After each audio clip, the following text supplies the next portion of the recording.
SugarRush is pure, straight up microbe food. The thing that we're finding, so for example, on my farm, it was ninth year corn.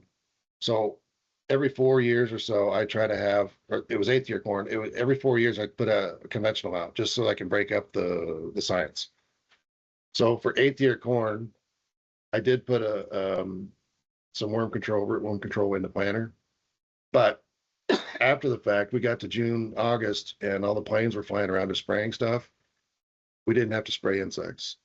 And the reason we didn't have to is because we had our Brix level up over 12. So if your Brix level is high in your plant, if you can get it to that 12 level, the only two things that'll eat it are animals and humans.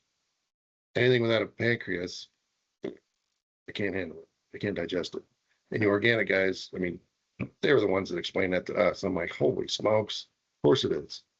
But those organic guys, they get it for sure.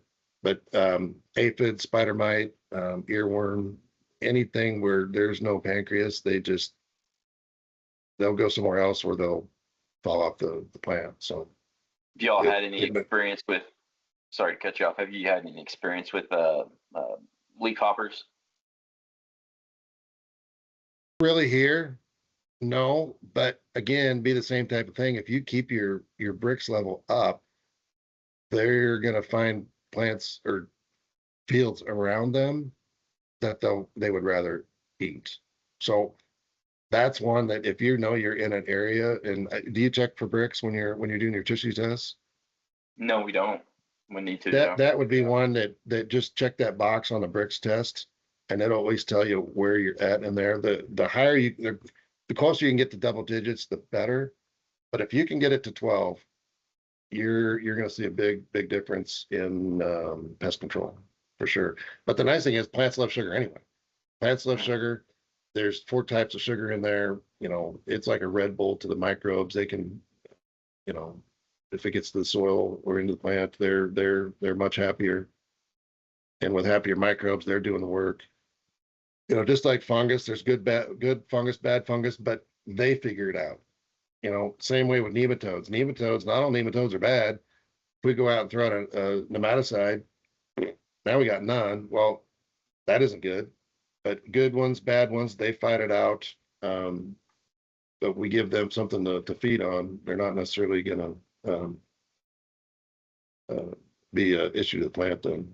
So this was a test. The guy put 32 ounces in furrow. He left a 20-acre grep in the middle.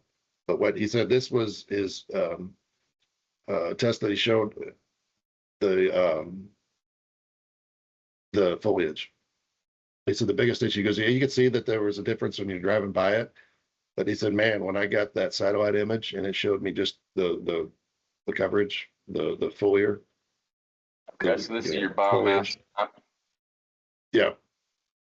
So this is showing just, you know, it was a little bit larger leaf size. He goes, it just the whole plant health was better, but the only thing he did different in this was just leaf saver in furrow versus not in furrow.